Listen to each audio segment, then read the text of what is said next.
शुभो वा यदि वा शुभः या सांग स्त्रीणां प्रियो भर्ता तासांग लोका महोदया दुःशीला कामवृतो वा धनैर्व परिवर्जितः स्त्रीणांग आर्य स्वभावानां परमं देवतं पति। पुत्री, अपना स्वामी ही स्त्री का आराध्य देवता होता है। वो राजमहल में रहता हो या कुटिया में, वो भाग्य विहीन हो अथवा धनहीन ही क्यों न हो, उत्तम स्वभाव वाली नारियों के लिए वो सर्वश्रेष्ठ देवता के समान है। अभी जो तुम्हारे पति ने मेरी शक्ति की इतनी प्रशंसा की, उसके लिए मैंने और कुछ नहीं किया। केवल मन, वचन और कर्म से अपने पति की एकनिष्ठ सेवा की है। नारी केवल इतना ही कर ले तो बड़े-बड़े देवता उसके समक्ष झुक जाते हैं। देवता कई प्रकार से नारी की परीक्षा करते हैं, कई प्रकार का प्रलोभन भी देते हैं, परंतु जो नारी अपने धर्म पर अडिग रहती है, तो देवता तो क्या, सारी सृष्टि का विधान उसकी आज्ञा के अधीन हो जाता है। मैंने अपने जीवन में यही अनुभव किया है। पति से बड़ा हितकारी, मित्र और बंधु और कोई नहीं होता। वही नारी को दोनों लोकों में सुख पहुंचाने में समर्थ होता है।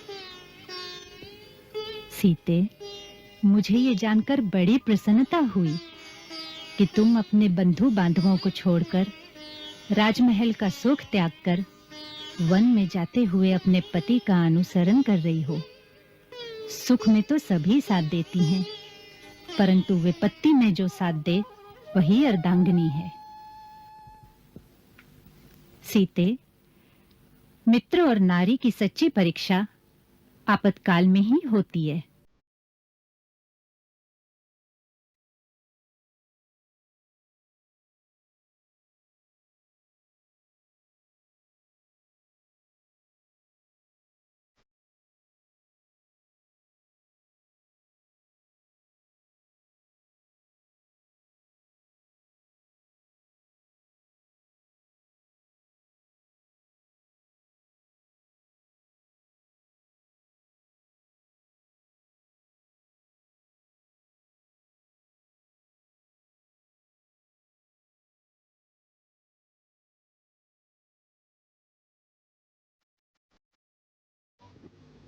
माता, मेरी माता ने भी विवाह के समय यही शिक्षा दी थी।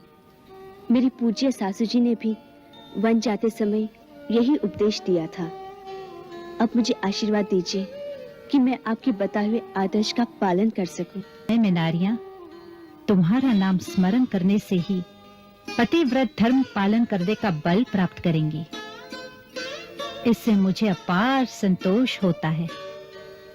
मैं अपनी प्रसन्नता कैसे व्यक्त करूं? अपने अनूठे वचनों से नारी आदर्श की शिक्षा देकर ही आपने मुझे धन्य कर दिया है। पूज्य माता जी, आपका आशीर्वाद ही मेरे लिए अमूल्य निधि है।